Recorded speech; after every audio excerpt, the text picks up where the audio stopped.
मैं फरहान और आप देख रहे हैं इंडियन मीडिया और आज बात करेंगे आईएमए के बारे में।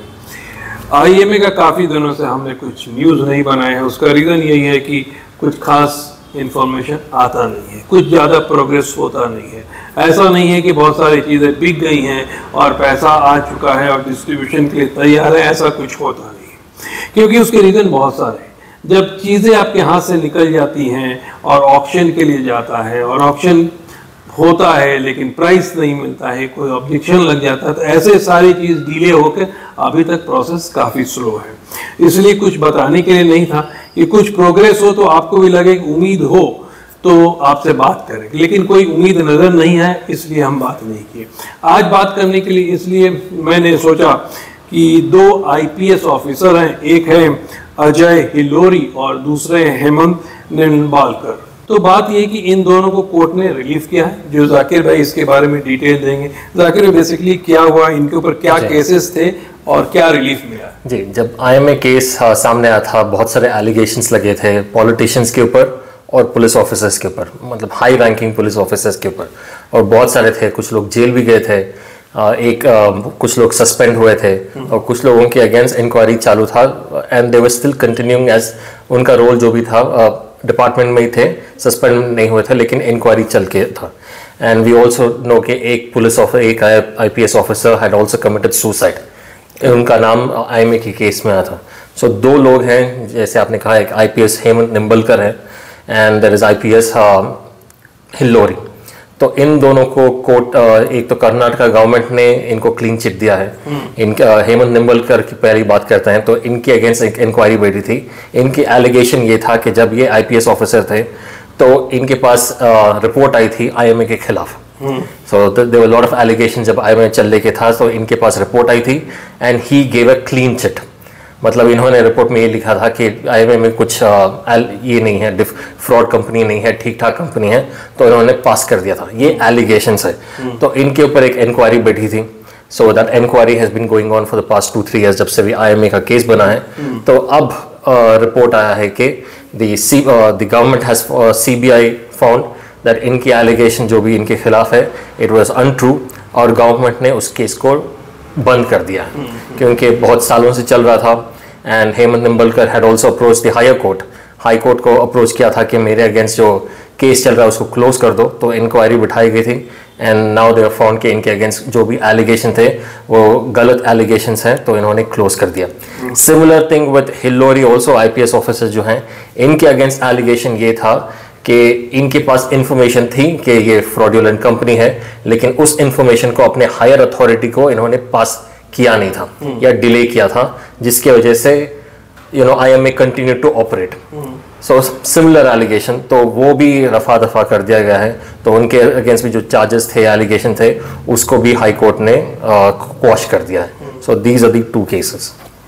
हाँ, तो बात यह है कि ये जो एलिगेशन थे, अब इसमें तो IAS officer local definitely relief की बात है जी, लेकिन क्वेश्चन मार्क वहीं आकर रुक जाता है। जैसे मैंने पहले कहा कि जो इन्वेस्टर है उनको रिलीफ नहीं मिल रहा है, काफी लंबा हो गया है। और जाकिर भाई, बहुत अरसे से देखा गया है जब भी कोई स्कैम का केस होता है इतने आसानी से सॉल्व नहीं होता है, क्योंकि जब आप प्रॉपर्टी बेचने जाते हैं तो कोई ना कोई उसमें एलिगेशन लगा देता है कि मैंने इसमें इतना डिपॉजिट दिया था, मेरा ये बनता है, तो वो कोर्ट में चला जाता है। तो बाहर से बहुत आसान लगता है कि आसानी से हो जाएगा, लेकिन मैं कभी भी कन्विंस नहीं था जब भी लोग बोलते थे कि ये 2 साल 3 साल में हो जाएगा, बट आई हैड होप कि होगा, लेकिन होता हुआ नजर नहीं आ रहा है।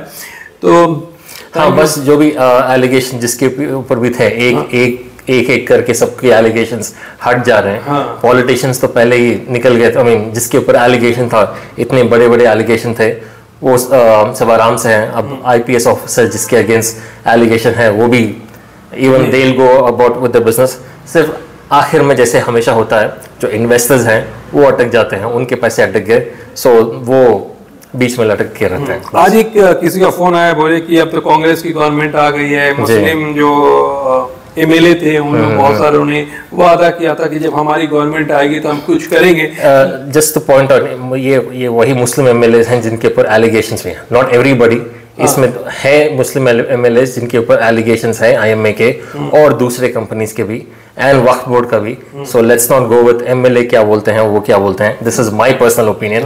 आपके मैं क्या बोलूं कि इलेक्शन के टाइम में बहुत सारे, वो इलेक्शन के टाइम में बहुत कुछ बोलते हैं कि लोग, लेकिन लोग ये पूछते हैं कि भाई जब आ गया, तो मैं पहले भी कहा था कि उतनी उम्मीद किसी भी पॉलिटिशियन से नहीं रखना चाहिए। ये जितना भी गेम है, मंसूर खान का जो पहला ऑडियो भी आया था, he was accusing a politician itself, right?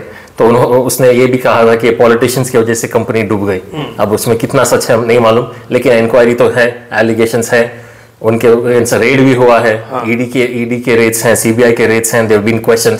So politicians, authorities जिनके अगेंस्ट ये एलिगेशंस लगे हैं, मीडिया जिसने इसको रिपोर्ट नहीं किया, और आम lot of people are involve. एक सोसाइटल फेलियर है, एक कम्युनिटी फेलियर है, गवर्नमेंट का फेलियर है, सारे के सारे इन्वॉल्व। आई मीन क्या फेलियर है, आइदर डायरेक्टली इन्वॉल्व है या इनडायरेक्टली इन्वॉल्व है by closing the eyes.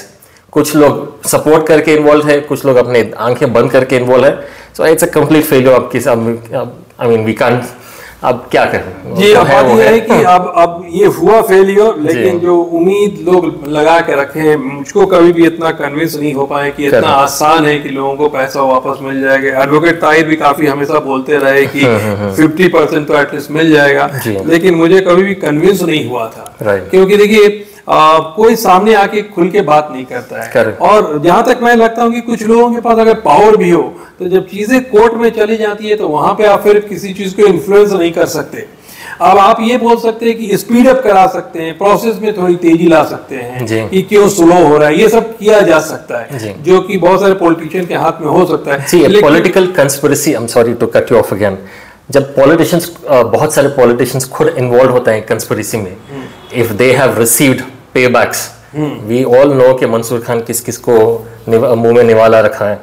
We all know कि दूसरे जितने भी कंपनियां, मॉर्गनल ले लो, एम्बिडेंट ले लो, इंजाज इंटरनेशनल ले ली, they were all connected to some of the other politicians. It's everybody knows it. हाँ, अगर लोग भुला के अब सर पे रखना चाहते हैं किसी पॉलिटिशियन को, तो वो सो इट्स देयर राइट, सर पे रख लो, गोद में रख लो पॉलिटिशियन को, but the reality is politicians के ऊपर एलिगेशंस है, तो उनसे उम्मीद रखना जिसके ऊपर खुद एलिगेशंस है, it's foolish thing to do. तो यही बात है। लेकिन एक बात है, और आखिर में जाकिर भाई, जब आपने बहुत सारे लोगों का नाम लिया था, कुछ बात दिमाग में आई कि बात यह कि देखिए, बार बार जब भी कोई ऐसी कंपनी आती है और एक लुभाने वाला ऑफर देना शुरू करता है, 1 लाख देंगे तो हम 7,000 रुपया रिटर्न देंगे, इस टाइप के लोग ये सब जानते हुए भी इन्वेस्ट करते हैं। और मेरे को उम्मीद क्या, मैं जानता हूँ अगर कोई आके फिर आज कोई ऑफर देना तो लोग जाके इन्वेस्ट करेंगे पक्का। क्यों होता है ऐसा जाकिर भाई, क्या सोचते हैं? क्या लोग आसानी से पैसा कमाना चाहते हैं?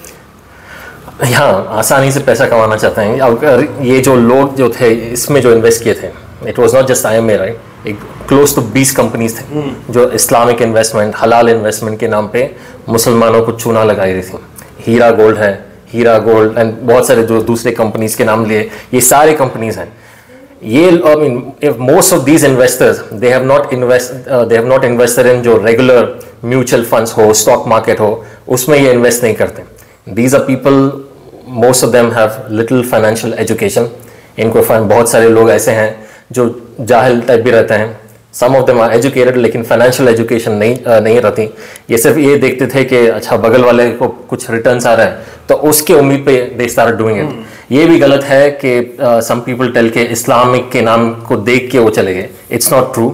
I'm sure कि most of them अगर सर्वे ले लें, most of them wouldn't know ABCD of Islamic शरिया में क्या है, इस्लामिक इन्वेस्टमेंट क्या है, मोस्ट डोंट नो इट। और ये जो कंपनीज भी चला रहे थे, ये भी सबके सब फ्रॉड थे, इनको इस्लाम से कुछ लेना देना नहीं था। They had no knowledge about Islamic investment, उनका कोई एडवाइजरी बोर्ड नहीं था, तो इसका इस्लाम से कुछ लेना देना नहीं है। This was greed. लोग गुस्सा हो सकते हैं, but it doesn't matter. The reality is कि ग्रीड था। आसान से पैसे कमाना चाहते थे। They thought कि दूसरे कमा रहे हैं, हम भी कमा लेंगे। And they also saw that politicians के मुंह में निवाले रख रहे थे, politicians इनके हाथों से खा रहे थे। They saw कि इनके इवेंट्स में politicians आ रहे थे, कुछ स्कॉलर भी थे, तो दीनदार लोग भी आ रहे थे, और बहुत सारे दूसरे भी थे, इनके एडवर्टाइजमेंट न्यूज़पेपर्स में आ रहे थे। तो ये सारी चीज़ें देख के लोगों को लगा कि ये लेजिटिमेट कंपनीज हैं, तो इसलिए इन्वेस्ट किए। I mean you can't blame them also because nobody played their role. जिसको रोल प्ले करना चाहिए था, मीडिया को जो उसको आवाज़ उठाना चाहिए था, उन्होंने उठाया नहीं। पॉलिटिशियंस को जो आवाज़ नहीं उठाना चाहिए था, उन्होंने नहीं किया। स्कॉलर्स को जो करना था, उन्होंने नहीं किया। जो आवाम है जिसको, I mean it's a entire failure है। So here is the result. ठीक है जाकिर भाई, बहुत बहुत शुक्रिया।